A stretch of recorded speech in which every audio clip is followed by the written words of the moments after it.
Welcome to the deep dive. Today we're plunging into a really intriguing collaboration. It's The First Gentleman, that high-stakes thriller, co-authored by James Patterson and, yes, Bill Clinton. So our mission for this deep dive is to unpack this unique twist on power, ego, love, loyalty, all of it. What happens, you ask, when America's most powerful woman becomes president and her husband, a former president himself, steps into this totally new role? First, gentlemen, we're pulling out key insights from a recent review, really trying to give you a shortcut to understanding its appeal, its impact, maybe some surprising facts, hopefully a little bit of humor too. Yeah, and it's interesting how the review looks at it. It's not just about the plot, is it? It really digs into whether this team up, Patterson and Clinton, actually lives up to all the hype. It's about the authors, that specific dynamic they create, as much as the story itself. Okay, so let's get right into the story then. How does The First Gentleman actually pull off that pretty bold premise? Well, right away, the book makes it clear it's more than just a catchy title flip. It's a genuine reversal of the usual power dynamics. You're following former President Matthew Keating, and he's trying to figure out this completely new, kind of unprecedented job as first spouse. Meanwhile, his wife, Pamela Barnes, she's the president, first woman in the job. Shattering ceilings.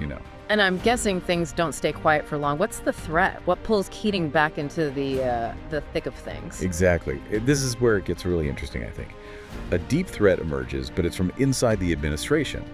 That immediately yanks Keating off the sidelines where he's surprisingly been put, actually, and throws him into this race against time. And the story just takes off. Super fast-paced. You've got the White House, spy networks, scandals, secrets, everything threatening to just blow up. Wow, okay. So it throws you right in. But the review mentioned something. Co-authorship magic. What does that actually mean with a duo like this? Patterson and Clinton, I mean, it's unique. Right, that's kind of the secret sauce, maybe? The review points out Patterson brings his usual thing, that super fast, page-turning rhythm you just, keep reading. But then Clinton layers in these incredibly specific insider details, the kind that make you think, wow, this feels almost too real. It's not just window dressing, it's the subtle power plays, the precise protocols, the very specific pressures a first spouse would face. It adds this layer of authenticity that, frankly, only someone with his background could probably provide. It grounds the thriller stuff. Yeah, I can definitely see that. And the whole idea, former president as first gentleman, I mean, that's just such a huge shift personally, right?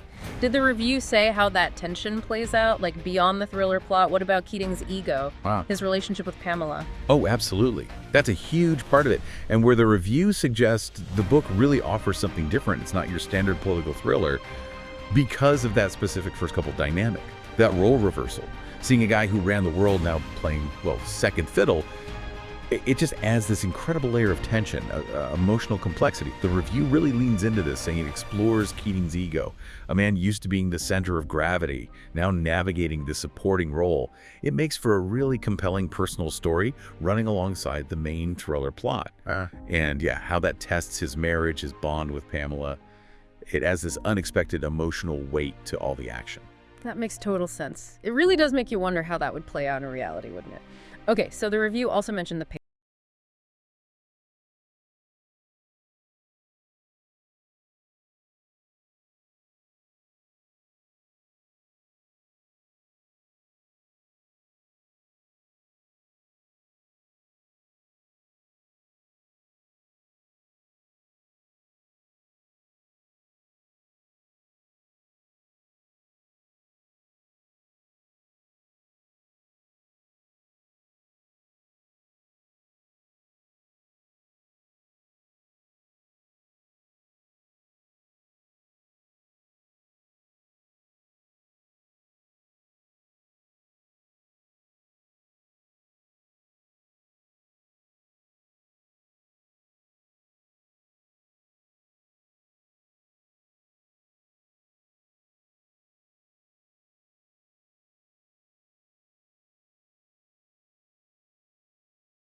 Maybe one focusing more on President Pamela Barnes, exploring her time in office, the complexities of her power. Lots to think about